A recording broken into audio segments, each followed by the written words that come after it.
Viral bahwa ada seorang nenek yang dikeroyok massa, ya terduga sih namanya pelakunya Ahmad ya, umurnya 50 tahun.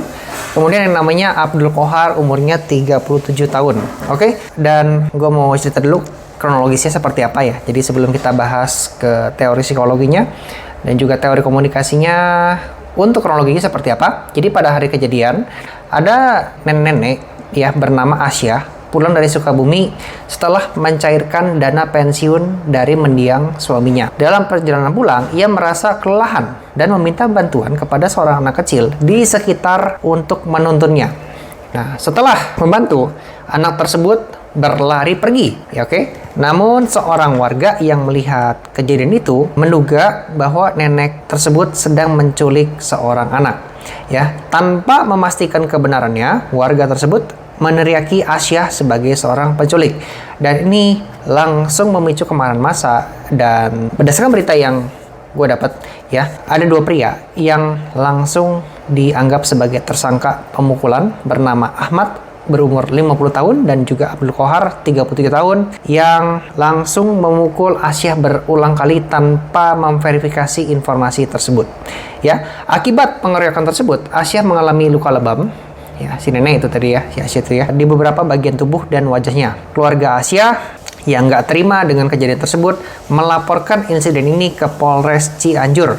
Pihak kepolisian telah menetapkan kedua pelaku sebagai tersangka dan menjerat mereka dengan pasal 170 ya 170 KUHP tentang pengeroyokan yang dapat dikenakan hukuman hingga 7 tahun penjara. Oke.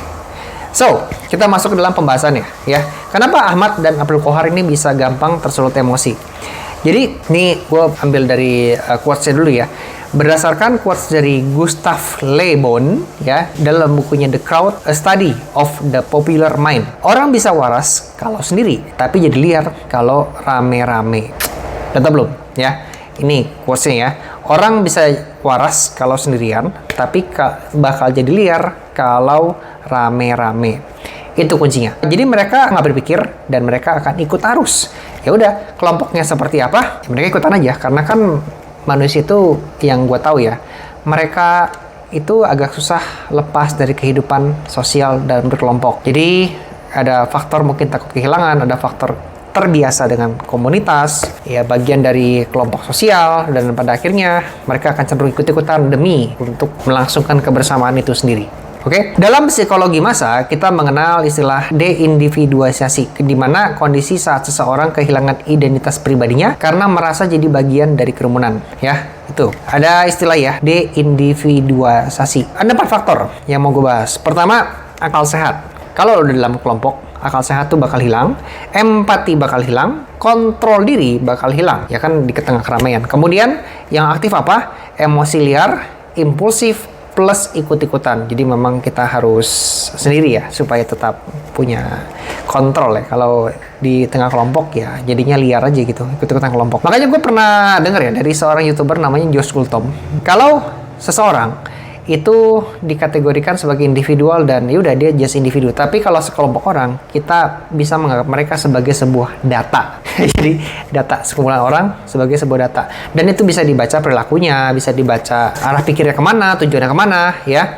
Itu bisa dibaca. Makanya ada interest kan, kalau di Facebook tuh. Interest itu ada sekumpulan orang yang punya interest tertentu dan kita bisa targetin sebagai sebuah target market. Tapi kalau dia dalam berdiri sendiri, agak susah untuk diprediksi bakal kemana. Ya, sesuai dengan konteks di sini ya. So, Ahmad dan Qohar ini kemungkinan mengalami contagion effect ya, di mana emosi yang menyebar cepat seperti virus ya. Ada yang terakin, dianggap ada kejadian yang mencemaskan gitu ya, dan emosi negatifnya langsung menyebar. Kemudian ada yang namanya instinct for justice ya, pengen membela keadilan, pengen menjadi superhero gitu kan, walaupun salah sasaran. Kemudian kurangnya kemampuan delay gratification, di mana nggak bisa nahan untuk berpikir sebelum bertindak. Ini iya sih, benar sih ya.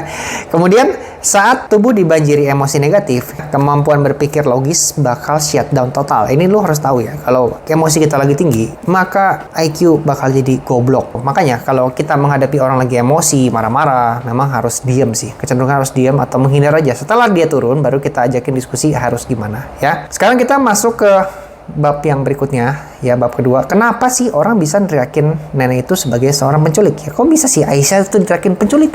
Ada penculikan. Why? What's wrong, bro? Ya, so based on gue punya research ya, kelihatannya ini ada yang namanya availability bias ya, di mana otak ngambil keputusan cepat berdasarkan info yang sering muncul. Ya mungkin orang yang neriakin ini kebanyakan nonton penculikan ya, atau nonton kriminalisasi, nonton kejadian di mana-mana ya, infonya negatif semua sehingga dia kayaknya melihat sebuah peristiwa yang sama nih, ini penculikan nih, karena gue pernah lihat orang yang berlari, anak kecil yang lari, kemudian ada orang di sekitar anak kecil itu ikutan berlari, maka ini gua kategorikan sebagai penculikan. Nah, maybe seperti itu ya. Jadi, dia langsung melihat kejadian itu seperti penculikan. Lalu, ada yang namanya juga negativity bias ya, di mana otak lebih sensitif ke potensi bahaya, jadi gampang panik. Balik lagi ke rumus sebelumnya, di mana kalau emosi lagi panik, maka IQ bakal jeblok ya. Ditambah, nenek itu kan nggak dikenal, ya. Terus ada anak kecil yang lagi lari, ya larinya mungkin sprint ya, jadi ke kesana lagi dikejar-kejar penculik ya. Dan ada juga emosi warga lagi pada waspada tinggi, ya mungkin di komplek itu, gue nggak tahu sih. Di komplek itu ada kejadian yang nggak enak, atau mungkin kejadian yang mencekam, ya sehingga nenek yang nggak dikenal dianggap sebagai seorang penculik dan langsung diterakin sebagai seorang penculik. Oke, dan ini menunjukkan tanda rendahnya kemampuan berpikir kritis dan EQ sosial, ya EQ sosial. Apakah ada kaitannya dengan IQ dan EQ? Yes, tentunya ada. Ya, maybe IQ rendah sesuai dengan research ya, yang pernah gue baca ya. Kalau nggak salah rata-rata orang IQ Indonesia tuh di 78 sampai dengan 80 ya. Dan itu kan kategorinya kurang. Ya, masih lebih tinggi IQ gorila kalau nggak salah itu. Gue pernah baca ya. Kita nggak tahu. Ini kan rata-rata orang IQ Indonesia ya. Dan mungkin aja, ya mungkin aja. Ini orang yang di kampung itu IQ-nya selevel itu. Ya, kita nggak tahu sih.